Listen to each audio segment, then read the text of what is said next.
नमस्कार साथियों, आप सबका पुनः स्वागत है। तो आज हम लोग डिस्कस करने वाले हैं श्रीमद् भगवद गीता अध्याय 3 श्लोक अर्थ 13। इससे पहले हम लोगों ने अध्याय 1 और 2 के सभी श्लोक अर्थ रिकॉर्ड कर दिए हैं।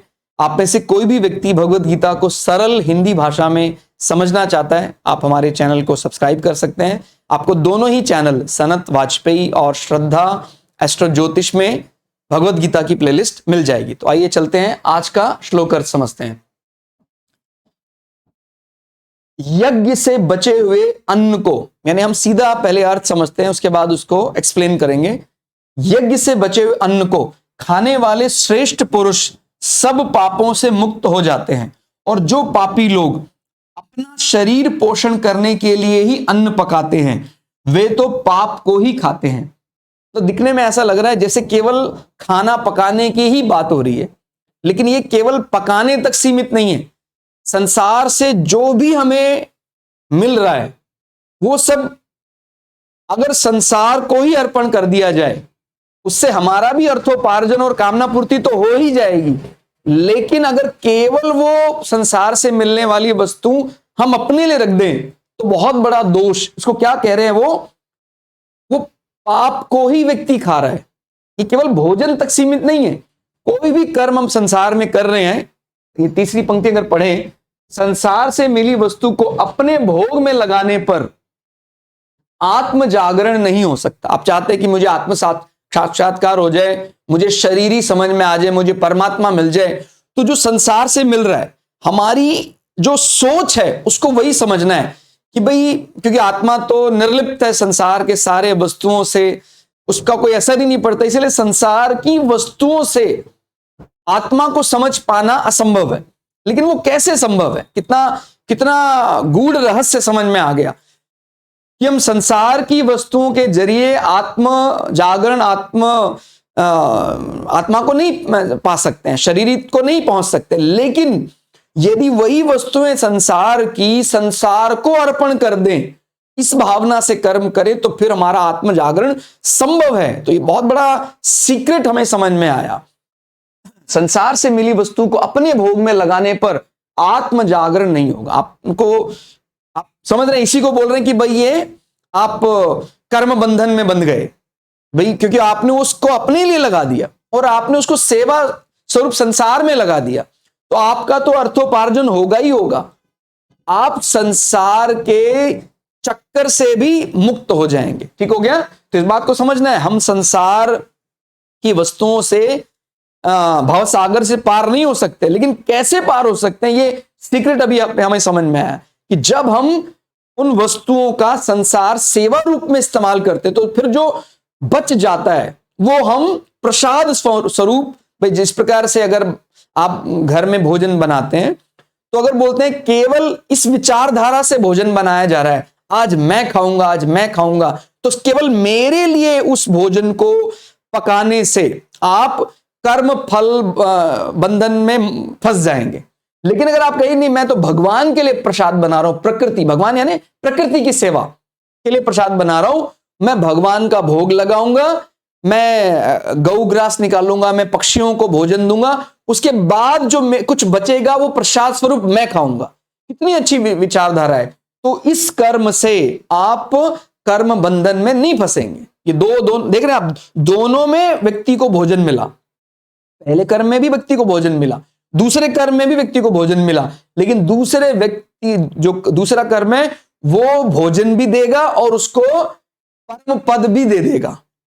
ठीक हो गया? तो ये हमें ध्यान रखना है कि जब भी कभी, और यज्ञ का मतलब मैंने पहले भी कई वीडियो में बताया, आप कोई भी कर्तव्य कर रहे हैं, आप राष्ट्र की सेवा में लगे, उसको यज्ञ माना जाएगा। अगर आप उसको कर्तव्य परायण होकर करते तो उसको भी हम समझ सकते हैं कर्म के फल का आश्रय लेना ही अपने लिए पकाने के अंतर्गत है। तो जब अगर आप अपने कर्म का आश्रय ना लें कि भाई मैं तो अपने इस कर्म का अपने लिए उपभोग नहीं कर रहा हूं, तो वो एक यज्ञ के समान हो जाता है। मेरा कोई भी कर्तव्य है वो यज्ञ समान माना जाएगा अगर मैं निष्काम भाव से सेवा रूप में संसार के लिए कर रहा हूं। ठीक हो गया? और यहां पर परमात्मा की तरफ चलने का दृढ़ निश्चय होने पर पाप स्वतः ही रुक जाता है। कई दफा ये रहता है कि भाई पाप पुण्य का दायरा रहेगा, कैसे आप अपने आप को पाप से मिटा पाओगे। हो सकता है हमें जीवन में कोई व्यक्ति पापी है, उसने बहुत पाप किए हैं, अभी वो ये नहीं कि भाई वो कभी अपने आप को शुद्ध नहीं कर सकता है। अगर वो तत्काल में उसके मन में विचार आ जाता है कि नहीं, मैंने अब जितना भी पाप किया, मैं अब वो पाप से मैं मुक्त होना चाहता हूं, तो केवल क्या तरीका है, परमात्मा की तरफ चलने का वो केवल दृढ़ निश्चय बना ले और फिर वो उससे भागे ना। उसको परीक्षा भी देनी होगी, क्योंकि जीवन में उसने इतने, अगर कोई ऐसा अनुशासनहीनता या पाप कर्म किए हैं तो हो सकता है उसको कुछ दंड भी मिले, उसके बावजूद भी वो दृढ़ निश्चय से परमात्मा की ओर चलना शुरू कर देगा, तो उसके सारे जो पाप कर्म है स्वतः ही रुक जाएंगे। ठीक हो गया। तो ये बड़ी विचित्र बात है कि किसी व्यक्ति ने जीवन में केवल पाप कर्म ही करे थे, लेकिन कोई ऐसा उसका पुण्य जाग गया, उसने तय किया कि मेरा दृढ़ निश्चय है, अब दृढ़ संकल्प है कि मैं हर कर्म परमात्मा को समर्पित करने के लिए करूंगा, हर कर्म संसार सेवा रूप करूंगा। संसार की सेवा यानी एक प्रकार से परमात्मा की सेवा, क्योंकि परमात्मा ने ही संसार के अलग अलग रूपों में अपने आप को अभिव्यक्त किया है।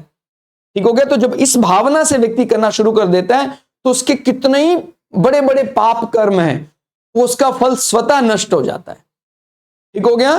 तो ये अपने को ध्यान रखना है कि अगर केवल अपने लिए पकाएंगे भोजन तो उसको पाप समान माना जाएगा, और वो भोजन पकाना है इस भावना से कि भाई मैं तो परमात्मा के लिए भोग बना रहा हूं और उनको भोग लगाने के बाद जो कुछ बच जाएगा वो मेरा है।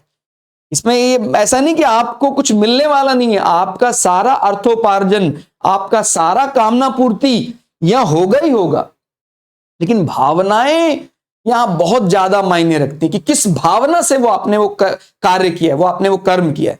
केवल अन्न का तो उदाहरण देकर बताया गया, लेकिन केवल अन्न के लिए नहीं कह रहे हैं। किसी भी कर्म को अगर आप ऐसा समझ के करेंगे मेरे लिए, कि मेरे लिए मैं कर रहा हूं, तो फिर वो आपको संसार चक्कर में बांध देगा। और अगर आप नहीं कि मैं तो संसार के सेवा रूप कर रहा हूं, तो सेवा भी हो जाएगी और जो उसके आपको मिलेगा उसका एक प्रकार से सेवा के रूप में आपको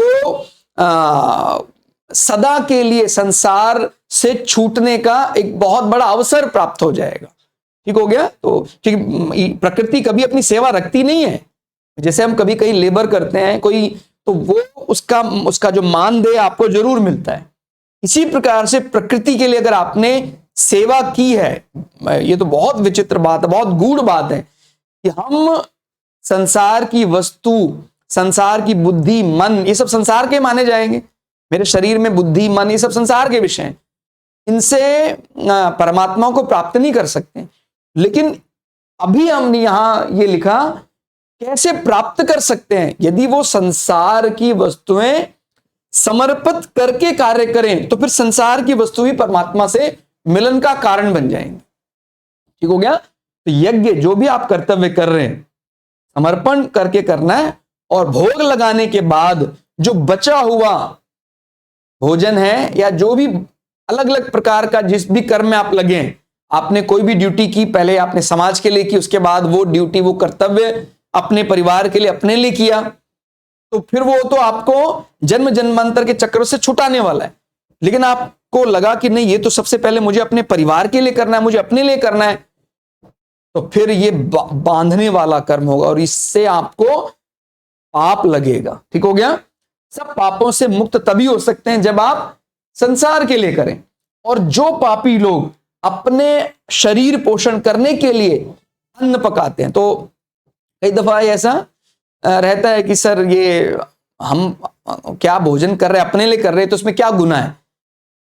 ये फिर इसको स्वार्थी विचारधारा कहा जाएगा। जब हम अन्न या कोई भी इस प्रकार का, जैसे हम कभी भोजन कोई भंडारा देते हैं, ये उसी विचारधारा को सार्थक करने के लिए कि हम भोजन कभी कभी भंडारा करते हैं, लेकिन हमें मन में यह विचार रखना है कि मैं आज भी अपने घर में अगर अपने लिए भी भोजन बना रहा हूं तो मैं वो भोजन का कुछ हिस्सा मुझे ईश्वर देगा, वो मैं भगवान के लिए बना रहा हूं। वो प्रसाद पहले भगवान को दूंगा, गौ को दूंगा, कोई भूखा व्यक्ति होगा उसको दूंगा, उसके बाद मैं ग्रहण करूंगा। अगर ऐसी विचारधारा से आप करेंगे तो आपका भोजन बनाना भी आपको मुक्त कर सकता है। और केवल अपने लिए जीना, ये तो सुनने में ही गलत लगता है, ये लोग कहते हैं ना कि सर क्या व्रत करना, क्या भोग लगाना, जब वो है ही नहीं, वो किसकी बात कर रहे हैं?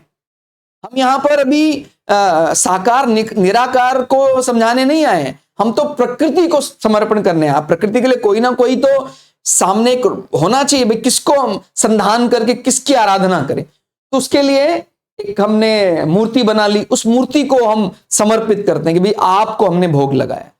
ठीक हो गया। तो जब व्यक्ति समर्पण की मुद्रा में आ जाता है और जो व्यक्ति केवल अपना मेरा, तो वो तो सुनने में ही दिखने में ही स्वार्थ की पराकाष्ठा है कि सर मैं नहीं मानता हूं, मैं भाई किसी के मानने ना मानने से क्या वो प्रकृति का सिद्धांत थोड़ी बदल जाएगा।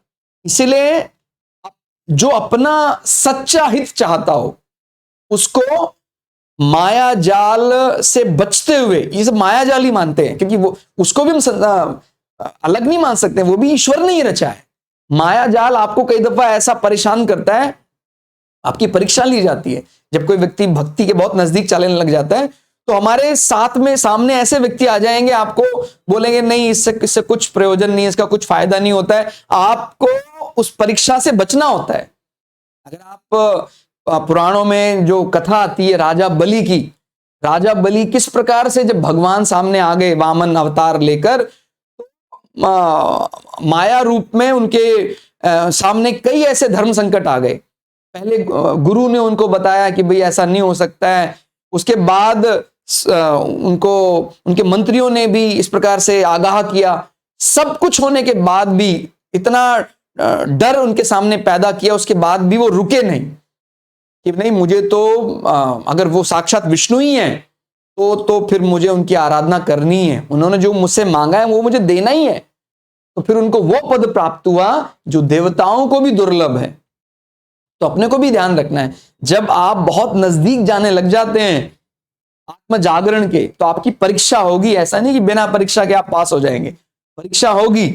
और तब हो सकता है कोई आपको ऐसा कहे कि नहीं इसको समर्पित करने से क्या होगा, वो गलत रास्ता है। आपको सामने ऐसा धर्म का दोरा आ सकता है, धर्म संकट पैदा हो सकता है।